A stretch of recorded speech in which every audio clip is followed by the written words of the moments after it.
Hello and welcome to our podcast that we are calling Types of Characters.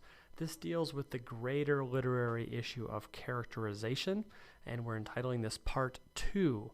So you can certainly watch these out of order, but if you haven't watched Part 1, where we talk about how we characterize characters, you might want to start there. This might make a little bit more sense after you've seen that one. But you can certainly watch them out of order, but here we go. Let's talk about some types of characters. So the first type of character we might meet in a piece of literature is a dynamic character. And the word dynamic signifies motion, changing, growth, something like that. And that's exactly what a dynamic character is. This is a character who's going to go through change in a text. They're going to grow, they're going to learn, they're going to make mistakes, but then bounce back. These dynamic characters are often major characters, but not always. They are often the protagonist, the person or people through whose eyes we see the story. But again, not always. The point is they are characters who exhibit some amount of change within a text. And like we've mentioned in other podcasts, the point of reading literature is to deduce or figure out the text's theme. What is their lesson for the world? What is their lesson about being human? Lesson about humanity? Stuff like that. And so we go back to this and say, the way a character changes helps reveal that theme. So what does it mean when a character changes? What is the author saying about life when a bad character is able to correct the error of his ways and become good? What does it say about life when somebody who's very stuck up and overprivileged becomes a little bit more humble? We will notice the characters change. That's the first level. We have to observe that. But then we have to move to that interpretive level and go, so what? So what does it mean when we see this character change? What is the author trying to teach us through this? What is their lesson for the world? That's what we're looking at in terms of character change, because that change has to help reveal the theme. And again, that is why we read literature. Some examples of dynamic characters might be Cameron, Ferris Bueller's friend in the movie, Ferris Bueller, Marlin, Nemo's dad, Scout in To Kill a Mockingbird, and Ebenezer Scrooge in A Christmas Carol. When we look at somebody like, say, Cameron, he starts off the movie very nervous. He's a rule follower. He doesn't want to take out his dad's Ferrari. He doesn't really want to skip school with Ferris. But throughout the course of the movie, we see that Cameron becomes more open to that. By the end, when the Ferrari gets damaged, Cameron's ready to stand up to his dad, something he never would have done at the beginning of the movie. Cameron has completely changed. He has become much more forceful, much more brave, much more willing to defend himself and his ideas to his father. So A, we have to notice that change, but then B, we have to ask ourselves and go, well, what's the point? Why does the filmmaker want us to see this character change? What can we learn about life from this character's change? And that's the example and the effect of a dynamic character. A, we have to notice that they're changing, and B, we have to ask ourselves and kind of interpret, what are we supposed to learn because of this change? What can I walk away with from this change? Another type of character is what we call a static or a flat character, and these are characters that don't change.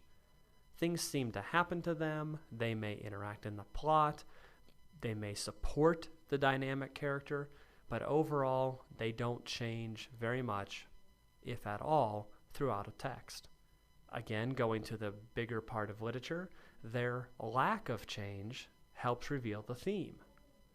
What is the author saying about life when a bad character comes onto the scene, comes into the text, and is bad throughout the entire thing? Even when people are saying, hey, you're a bad dude, you should change, and he doesn't, what is the author teaching us about life through a character who doesn't change? Another example, how about a good character that stays positive all the time? Think about Benvolio from Romeo and Juliet. No matter what is going on to this guy or his friends or the situation, Benvolio always stayed positive. What's the author trying to teach us? That we should suck it up a little bit? That we should toughen up a little bit? we have to ask ourselves at that interpretive level, why does it matter that this character doesn't change? Then we're getting a little bit closer to the idea of figuring out the theme. Here's some examples. Cinderella's stepmother, Voldemort, the Wicked Witch of the West, and even Ferris Bueller himself.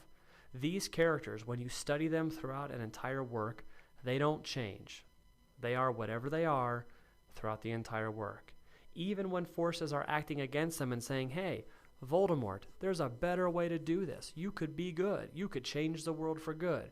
He remains bad. Same thing with the Wicked Witch of the West. Ferris Bueller, even though he is the protagonist of the film, he doesn't change. He's kind of a rebel from the beginning. He wants to skip school. He wants to take the Ferrari. He wants to sneak his friends out of school. Even toward the end of the film, that's how that character remains.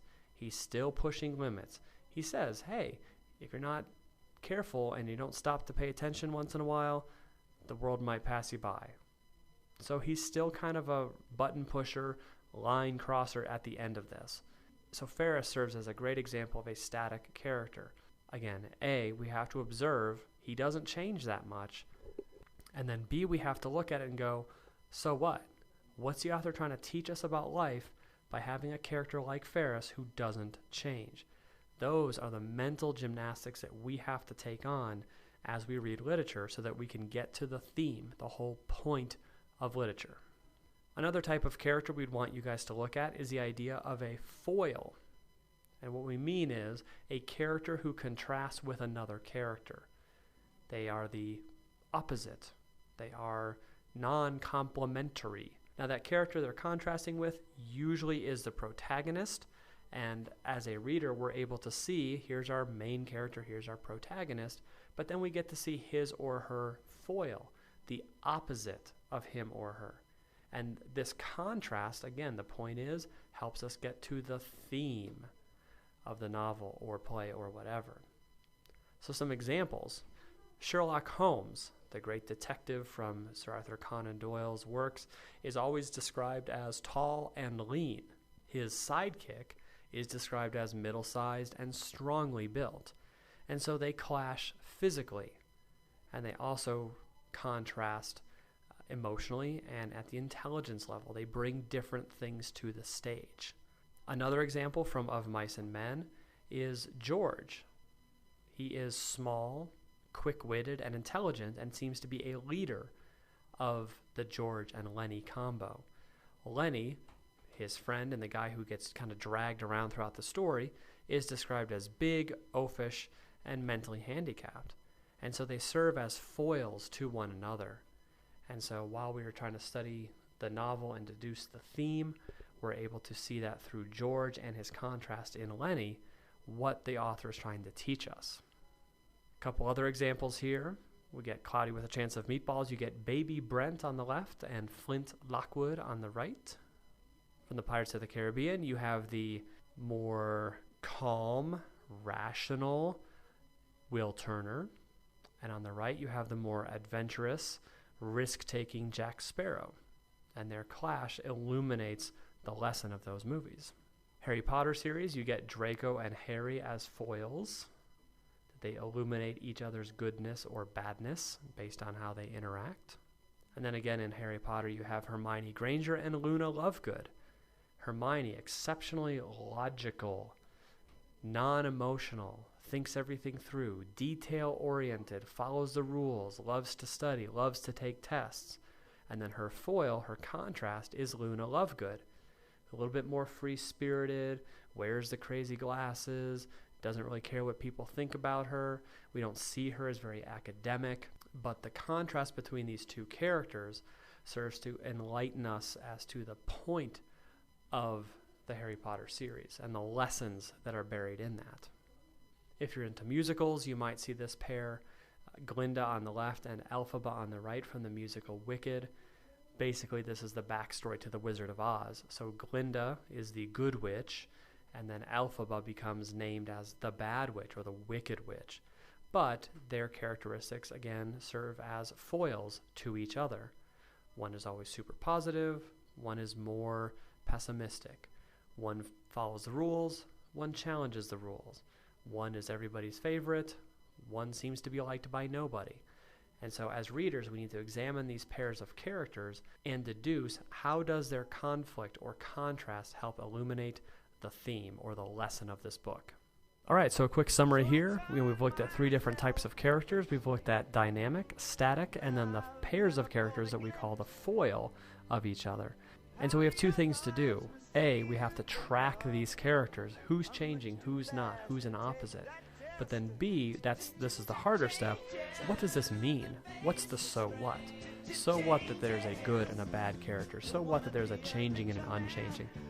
We have to work to propose a meaning behind that and say, why is the author doing this?